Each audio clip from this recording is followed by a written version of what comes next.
Il sindaco di Agrigento, Calogero Firetto, interviene sul debutto della stagione al Teatro Pirandello e sul caso convegno pirandelliano. L'intervista di Irene Milisenda.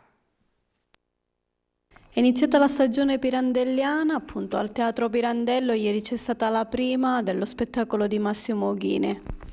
Si inaugura una bella stagione teatrale con un cartellone di livello che replica un po' il livello dell'anno scorso, ma quest'anno, se possibile, è un po' l'annata della svolta, nel senso che da tanto tempo la città si è interrogata culturalmente sulla mission del nostro Teatro Pirandello e dove si voleva arrivare. Si voleva arrivare certamente al teatro di produzione, quindi Agrigento non solo come allestimento di cartelloni e proposte di spettacoli che arrivano da fuori, ma Agrigento che produce spettacoli e li manda in giro.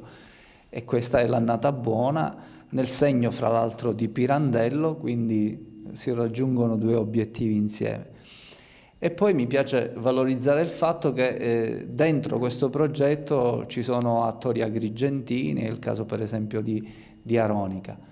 Poi l'altra bella cosa è che grazie al direttore artistico del teatro sia possibile patrocinare a titolo gratuito, ma questo ne vale anche dal punto di vista della comunicazione esterna, uno spettacolo che è il Berretto a Sonagli di Pirandello, con la regia e protagonista Sebastiano Lo Monaco, che ha il marchio della Fondazione Teatro Pirandello di Agrigento e che debutta al Teatro al Massimo venerdì prossimo, e per l'occasione io insieme al sindaco Orlando terremo a battesimo questo bel connubio che apre secondo noi una luce nuova per il nostro teatro.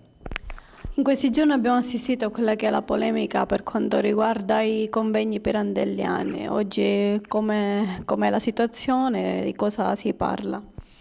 Purtroppo devo dire grazie, purtroppo per un verso, ma bisogna continuare a rendere omaggio alla memoria di Enzo Lauretta, che ha avuto questa bellissima e felice intuizione di un convegno di studi pirandelliani, che obiettivamente rispetto a quelle che sono un po' le cose che facciamo in questa provincia su Pirandello è probabilmente, senza voler far torto a nessuno, la vetrina di punta, la cosa che ha avuto una sua pregnanza dal punto di vista culturale e vorrei dire anche scientifico. Però con le difficoltà che nella storia il convegno di studi pirandelliani ha da sempre avuto. Ricordiamo tutti le giaculatorie di Enzo Lauretta nei confronti della politica locale perché non riusciva a fare le cose che avrebbe voluto fare. Ricordiamoci che purtroppo questa iniziativa è dovuta emigrare nel tempo anche a Terrasini qualche anno fa,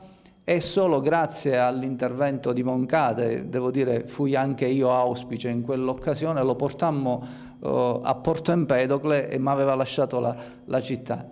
L'anno scorso è stato l'anno in cui il convegno si è tenuto ad Agrigento e il Comune è stato vicino all'iniziativa, è stato vicino grazie a quel famoso raccordo che c'era con il parco sullo sbigliettamento, per cui abbiamo destinato 8.000 euro a valere sui fondi che ci arrivavano dal parco.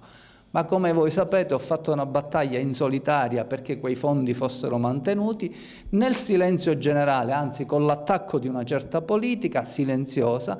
La città è stata scippata di quei fondi che il parco dava al comune per realizzare queste iniziative culturali. Quindi l'anno scorso 8.000 euro sono andati al centro studi pirandelliani, che ha potuto pagarsi i servizi del teatro, non il teatro perché il teatro non ha una tariffa, ma la pulizia straordinaria del teatro, le hostess che venivano pagate, i vigili del fuoco. Quest'anno il Comune questi soldi non li ha più perché gli sono stati scippati dalla Regione Siciliana, auspice certa politica, e purtroppo non ha potuto dare nessun riscontro sotto questo aspetto. Tuttavia avevamo tentato con la dirigenza del centro studi di consentire magari una porzione del convegno con un grosso sacrificio da parte del Comune. E comunque scelte di tipo diversi li hanno portati qua vicino a Agrigento, ma noi vorremmo che intanto la Regione non continuasse a tagliare i fondi che ha tagliato al centro studi pirandelliani, perché specie nella prospettiva del prossimo anno, in cui ricorrono i 150 anni, l'anniversario di Luigi Pirandello, per il quale faremo una serie di iniziative e dove immagino il Centro Studi Pirandelliani che sia uno dei protagonisti centrali di queste iniziative che si dovranno svolgere non solo ad Agrigento, ma tra Agrigento e Roma.